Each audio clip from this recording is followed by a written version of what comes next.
पाठ 16 काल टेंस।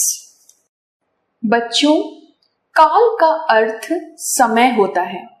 इसके द्वारा क्रिया के कार्य व्यापार का समय, उसके पूर्ण होने या अपूर्ण होने की अवस्था का बोध होता है। कार्य अभी हो रहा है, हो चुका है या आगे आने वाले समय में होगा, इसकी जानकारी प्राप्त होती है। नीचे कुछ उदाहरण चित्र सहित दिए जा रहे हैं, उन्हें ध्यानपूर्वक पढ़कर समझिए। कल हेमंत को बुखार था। प्रीति पाठ याद कर रही है। कल हम मेला देखने जाएंगे। ऊपर बने चित्रों को देखिए तथा उनके नीचे लिखे वाक्यों में रंगीन शब्दों पर ध्यान दीजिए। इनसे पता चलता है कि पहले चित्र में क्रिया बीते समय में हुई, दूसरे चित्र में क्रिया मौजूदा समय में हो रही है, अंतिम चित्र में क्रिया के आने वाले समय में होने की संभावना है। इनसे क्रिया होने के समय का बोध हो रहा है, इसे ही काल कहते हैं। अतः क्रिया के जिस रूप से उसके होने के समय का पता चलता है उसे काल कहते हैं। काल के भेद। काल के 3 भेद होते हैं। 1 भूतकाल, 2 वर्तमान काल, 3 भविष्यत काल। 1 भूतकाल। मंत्री जी ने सड़क के किनारे पेड़ लगवाए। साहिल बहुत अच्छा खेला। कुत्ता सारा दूध पी गया। उपयुक्त वाक्यों के रंगीन शब्दों लगवाए, खेला और पी गया से पता चलता है कि क्रिया बीते समय में हो चुकी है, अतः यह भूतकाल है।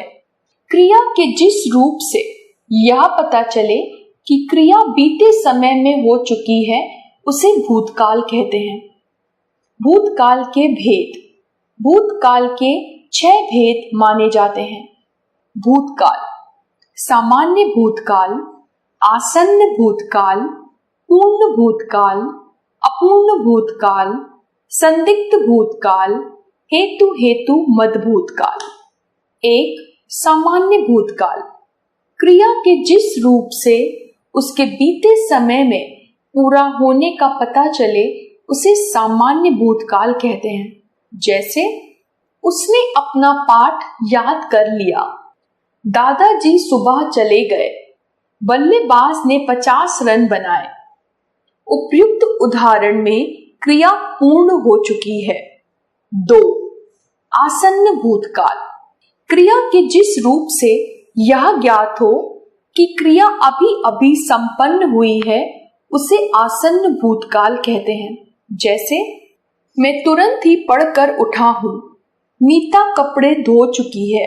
माली ने अभी ही पौधों को पानी दिया है। अभी अभी बारिश हुई है। उपयुक्त उदाहरण से ज्ञात होता है कि क्रिया संपन्न हो चुकी है, परंतु अभी कुछ ही समय पूर्व। 3 पूर्ण भूतकाल। क्रिया के जिस रूप से यह पता चले कि कार्य बीते समय में काफी पहले पूरा हो गया है उसे पूर्ण भूतकाल कहते हैं। जैसे राधा कविता पाठ याद कर चुकी थी। इस इमारत की स्थापना 2010 में हुई थी। राम द्वारा रावण मारा गया था। डॉक्टर इलाज कर चुके थे। उपयुक्त उदाहरण से ज्ञात होता है कि कार्य बहुत पहले ही पूरा हो चुका है। 4 अपूर्ण भूतकाल।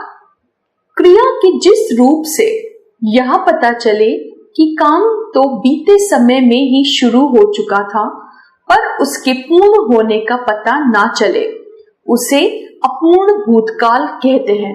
जैसे मधु चित्र बना रही थी। पहलवान कुश्ती लड़ रहा था। वह खाना खा रहा था। फूलों पर भौरे मंडरा रहे थे। उपयुक्त उदाहरणों से स्पष्ट हो रहा है कि काम तो पहले ही शुरू हो चुका था, परंतु पूरा हुआ या नहीं इसका पता नहीं चला। 5 संदिग्ध भूतकाल। क्रिया के जिस रूप से उसके भूतकाल में पूर्ण होने में संदेह या अनिश्चितता प्रकट हो उसे संदिग्ध भूतकाल कहते हैं। जैसे गाड़ी स्टेशन छोड़ चुकी होगी, रोहिणी पत्र लिख चुकी होगी, वह पत्र उसकी मां को मिल चुका होगा, फिल्म शुरू हो गई होगी। उपयुक्त उदाहरणों से ज्ञात होता है कि कार्य के प्रारंभ होने का समय तो बीत चुका है, परंतु कार्य हुआ कि नहीं इसमें अनिश्चितता है। 6. हेतु हेतु मत भूतकाल।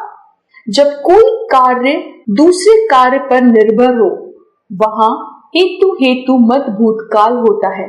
जैसे यदि तूफान न आता तो हम घर पहुंच गए होते, यदि अंधेरा ना हुआ होता तो चोर पकड़ा जाता, यदि परिश्रम किया होता तो सफल हो गए होते, तुम आते तो मैं भी चलता। 2. वर्तमान काल।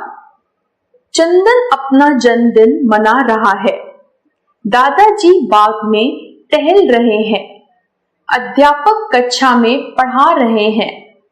उपयुक्त वाक्यों के रंगीन शब्दों से पता चलता है कि जन्मदिन मनाने, टहलने और पढ़ाने का कार्य मौजूदा समय में हो रहा है, अतः ये वर्तमान काल है।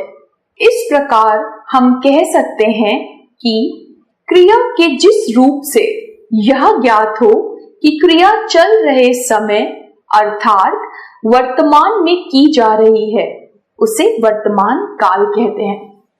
वर्तमान काल के भेद। वर्तमान काल के 3 भेद होते हैं।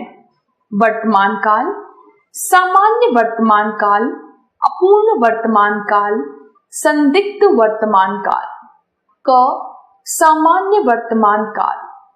क्रिया के जिस रूप से यह ज्ञात हो कि क्रिया वर्तमान काल में हो रही है उसे वर्तमान काल कहते हैं। जैसे पहलवान व्यायाम करता है, सूर्य पूर्व में निकलता है, अखबार वाला अखबार लाता है, रौनक गरीबों की मदद करता है। ख. अपूर्ण वर्तमान काल।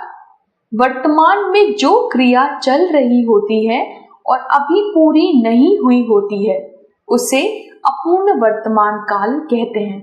जैसे वर्षा हो रही है, महंगाई बढ़ती जा रही है, बच्चे खेल रहे हैं, वह बर्तन धो रही है। ग.